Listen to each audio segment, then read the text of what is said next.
Governor Babajide Sanwo-olu has been given another opportunity to call the shots for a second time as the Chief Executive Officer of the Center of Excellence, Land of Aquatic Splendor, and Africa's fifth largest economy. Exploring the 6 pillars on which his administration stands, the theme's agenda, a number of successes have been recorded, especially with making Lagos's 21st century economy dovetailing into traffic and transportation, health and environment, education and technology, entertainment, and of course security. All of these and more, and Sanwo-Olu some kudos for a great job. Perhaps one of the distinct unique selling points of the Sanwo-Olu administration is its creative ability and the willpower to complete abandoned and ongoing projects by previous administrations. A rare feat amongst opposing political parties and even same political parties across the country. The Penn Cinema Bridge. Wow, when I drive on that bridge, I bless Lagos State, I bless the person of Governor Babajide Sanwo-olu and many other projects around the state. And we know also that as part of attending to the transportation challenges in Lagos, the rail system is being invested on and in modern fashion. And I believe when you combine that with his attention in the agro economy, for instance, you know that he's investing massively in the central food security system, the biggest agro-economic logistics hub in Ekwe area, which will provide job opportunities to many citizens and of course be able to contribute to the much needed food security in the society. And again, most recently, he fulfilled a promise that he made by increasing the earnings of civil servants in Lagos, civil workers in Lagos by 20%. The health sector, he did reasonably well, and which had earned him international accolades, especially in the management of COVID-19, the pandemic. I give him kudos.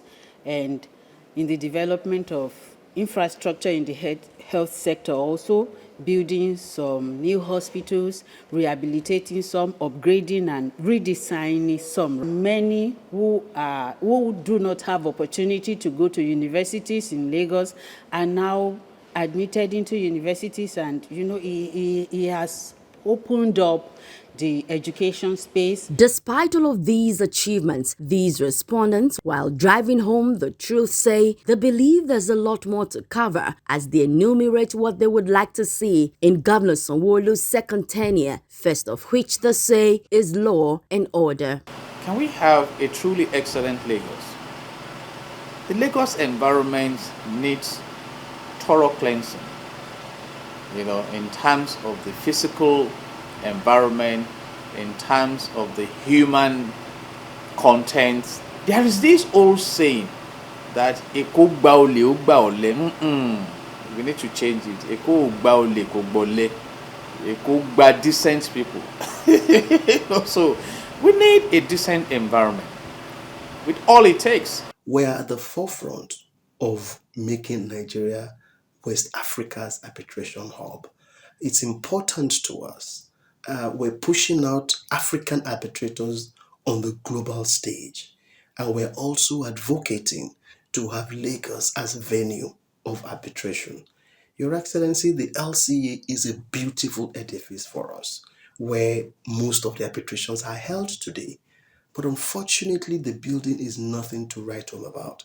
Lagos State is the flagship state for Nigeria, and indeed West Africa. And the first impression that is made about Lagos and Nigeria starts from the airport. The airport is nothing to write home about. It is completely an eyesore. I will urge Your Excellency to please look at that and look at it very carefully. Citizens' engagement, there is room for improvement. He really needs to, communicate more with the people, because as a governor, as somebody in a position of power, you don't need to rely on people who are close to you or people who you know before. There are times that you need to go to town disguise and go to town to know the journeys of the people, to know what is really wrong, because you have sycophants surrounding you, and many of them, because of what they will benefit, they may not be telling him the truth. The next 4 years, there is really need for him to focus more on upholding law and order. As a medical doctor, I've been to LASUS, and I've asked myself many times, why should that place be a teaching hospital so congested when there are ways of dealing with it? Not necessarily in building more on the same site, but in decentralizing, taking some units out of the place so that the place can give a semblance of a hospital. It looks like a market, a riotous place, chaotic atmosphere anytime you drive in there. What I found out in Nigeria is we don't act until it becomes personal. When we suffer it, what are we driving with sirens in Lagos for? You want me to put my car on my head because you're a local government chairman? Look, those things, they appear small, but they are part of the congestion. On the road at the particular time, 4 sirens are blowing. So which one are you going to respond to? Which one is more powerful? And now that a former governor of Lagos State, Asiwaju Bola Ahmed Tinubu, has been voted president-elect, what positive fortunes can this bring to Lagos? We expect a very impressive collaboration between Lagos State and the federal government. Not just Lagos State and the federal government, some neighboring states also. In fact, I have a very fantastic design that has to do with tourism and the aesthetics of the community in mind that I can release to the government, that will not only attract attention in West Africa, not just in Africa, globally. And just like onions, there are expectedly several layers to be unraveled as Governor Babajide Sanwo-olu mounts the saddle for a second time as the 15th governor of Lagos State. Adetola Kayode, LTV News. Thank you.